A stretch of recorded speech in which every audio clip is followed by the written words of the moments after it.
Oi pessoal, aqui é a Bárbara Oliveira e o vídeo de hoje eu vou comentar sobre esse livro aqui, que são As Práticas para a Prosperidade de O Homem Mais Rico da Babilônia.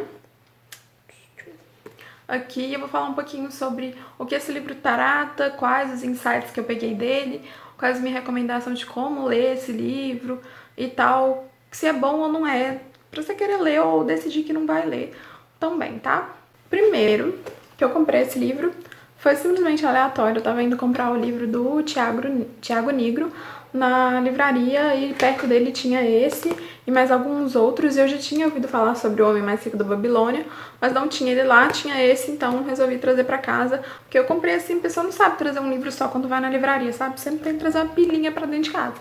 E foi meio que isso. E eu já tava nesse site de pegar livros que são sobre finanças e tal, que era uma coisa que eu queria aprender na época.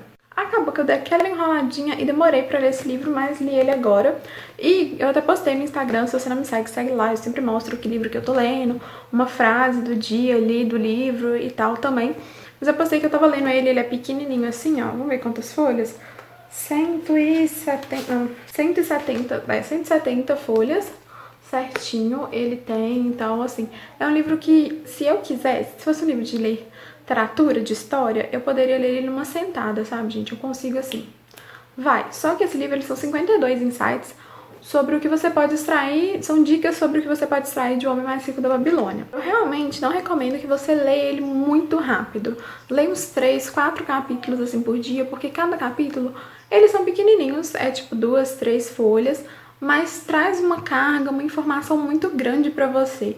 Então, tipo, se você dá um tempo pra você absorver aquela informação, você colocar aquela informação em prática, você não se apressar só porque você quer terminar o livro. Porque mais do que ler uma quantidade infinita de livros, aqui a gente está falando sobre o aprendizado que o livro pode trazer pra gente. Eu comprei ele assim totalmente com a intenção de ser um livro de finanças, que eu poderia aprender mais sobre como administrar o dinheiro. E sim, tem algumas diquinhas aqui, eu vou falar um pouco delas pra vocês, mas mais do que isso, esse livro aqui pra mim foi uma mudança de mindset, de virar a chavinha da cabeça e mostrar outras coisas além de simplesmente números.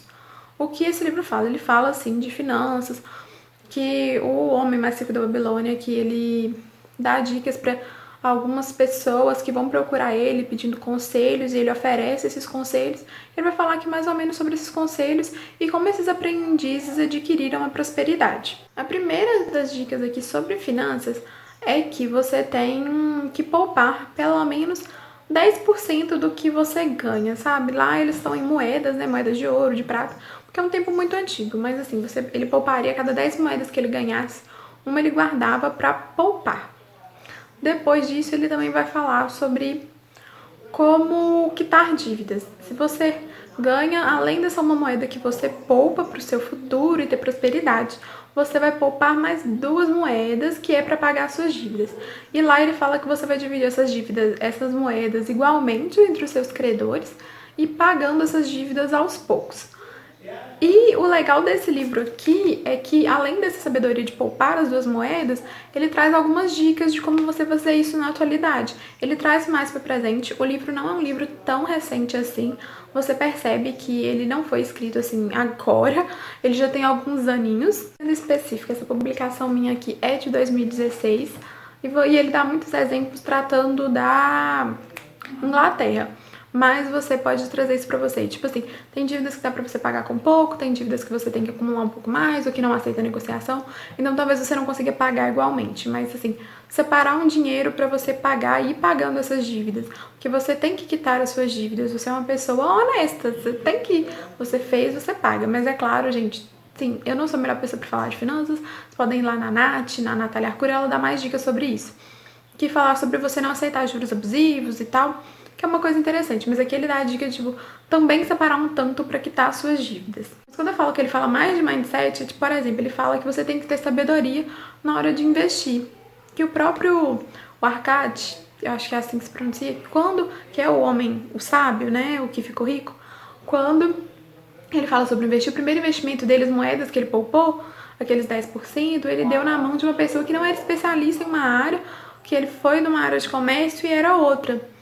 Por exemplo, eu dei a ele minhas moedas para ele investir em comprando joias, sendo que ele só comprou roupa até hoje, ele não sabe nada sobre joias. Então você tem que ter sabedoria também na hora que você vai escolher como você vai investir esse dinheiro. Se só guardar o dinheiro e não investir corretamente, você não tem lucro, você não... é como se fosse um desperdício de todo aquele seu esforço.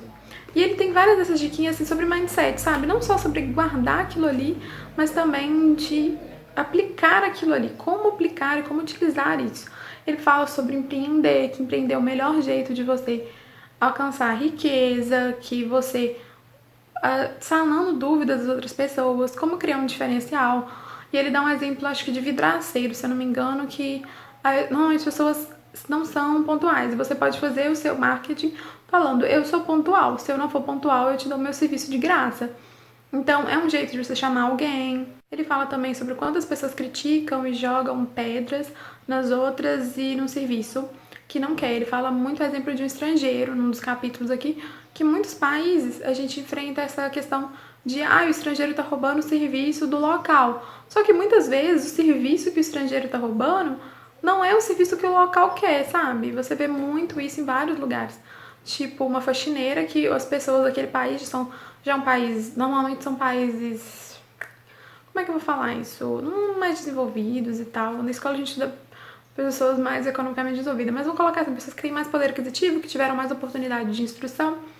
Então, como elas se formaram na faculdade e tal, ou algo do tipo, elas não acham que é digno trabalhar, por exemplo, como uma faxineira. Já um imigrante que veio de outro país já se acha, já acha ótimo. E a pessoa tá lá criticando, falando que ela não tem emprego porque o estrangeiro roubou, só que não era o emprego que ela queria. Ele não fala só sobre criticar, ele também fala sobre oportunidade, entendeu? Existe emprego, existe vaga. O trabalho duro, ele merece o homem, né? Ele engrandece o homem, então não tenha problemas em, independente do seu tipo de trabalho, faça ele bem feito, que aquilo vai fazer você crescer de um jeito ou de outro. E aquele dá exemplo que essas pessoas, elas foram escravas na história, entende? Com o trabalho duro, elas alcançaram riqueza depois. Então, essa é uma chavinha de mindset. Você tem que trabalhar duro, independente do seu trabalho, se você está satisfeito ou não, você tem que dar duro. Se você não estiver recebendo uma recompensa pelo tanto que você está dando duro, né? Você está trabalhando, você está se dedicando, se o seu chefe, seu líder não reconhece isso, talvez você tenha que trocar de emprego e tal, mas de uma maneira geral as pessoas tendem a reconhecer as que mostram que estão preocupadas com aquilo ali, independente do retorno financeiro. Fala sobre de quem você vai adquirir conselhos, que nem eles. Eles foram pedir conselhos sobre finanças a uma pessoa que já estava rica. Não adianta você pedir conselhos sobre finanças para uma pessoa que quebrou, que não tem dinheiro nenhum. Então, se você saber para quem você está pedindo conselho, se essa pessoa já chegou lá, se ela já passou por dificuldades parecidas com a sua, para você saber a quem ouvir e também a quem não ouvir.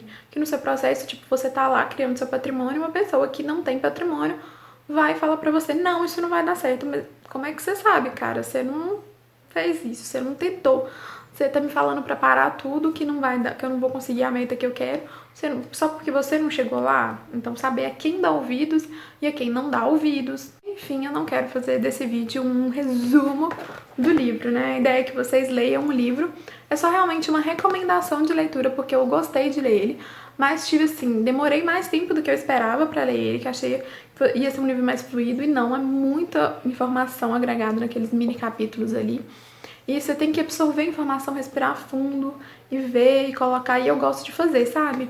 Ver se eu realmente tô poupando certo, ver realmente se eu tô gastando, ver realmente me deu aquela dica, eu tô fazendo isso, então olhar para aquele capítulo e olhar para minha vida e falar, eu tô aplicando isso na minha vida, isso é válido para minha vida e tal, é pensar sobre o livro desse jeito.